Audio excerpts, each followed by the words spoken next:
Hi. Hi. So this is Andrea. Hi, Andrea. Hi there. So Andrea typically sees me in the office, but she's Skyping with me today. From what? Palmdale, Yeah, Lancaster, Palmdale. Okay, so calm it's down. it's about like 35 miles away, something like that, or so. But today I'm really very excited about this because she told me about this great news that she experienced last week. And I know a lot of people are suffering with this, and I want them to hear your story about this. But you were suffering with some in the middle of the night anxiety. Yes. So tell me about that. How long did you have that? When did it bother you? It was going on for the course of about 2 years. It got a little better here and there, but it never really went away. So about the past 6 months, before I came to see you, it was starting to get really severe again. So at nighttime, when I was trying to go to sleep at night, I would just start feeling severe anxiety. I wasn't able to sleep, and I was afraid if I went to sleep that I just wouldn't wake up again. I'd start feeling shaky inside, like trembles internally, and I would, eventually try to close my eyes, and then just start feeling like I was drifting off for good.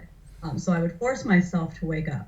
Wow. I would turn on the TV very loud, and just try to force myself to stay awake. So that way, if I stayed awake, I wouldn't die. Wow. So it was that real to you that you felt like you wouldn't wake up. Correct. Yes. Wow. And then how is this affecting your relationship with your husband and your daily activities, your work?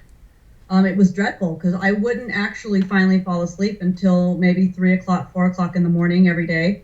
Of course, I was missing a lot of work because I couldn't get up the next morning.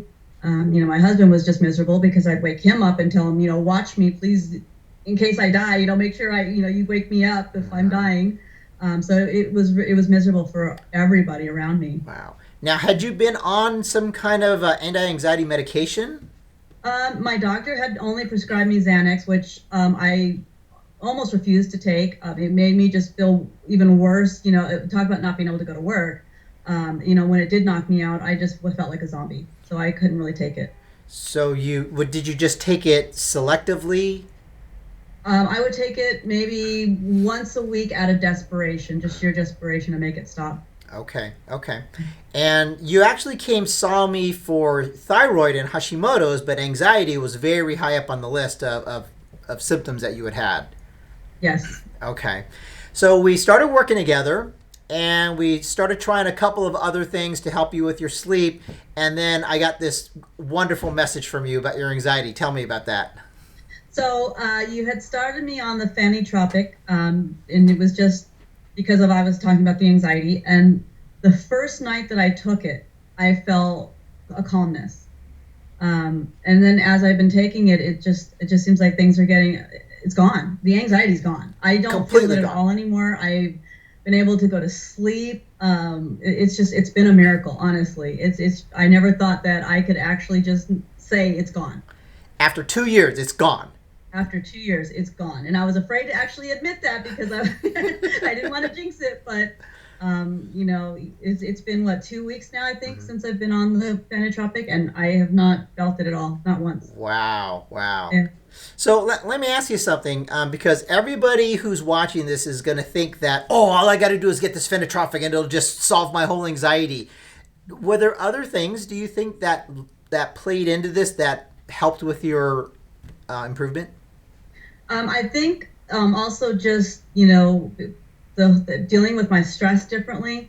After you showed me that one report we did where my stress levels was very high in the morning, I've really been looking at that as well and trying my best to just shut it off at night. Hmm. Leave my work at work, leave my Christmas stress and everything else that's going on, and just leave it behind because it's going to always be there the next day anyway. Right. So I've been trying to just put things like that out of my mind too, Hmm. and just kind of clear my head at night.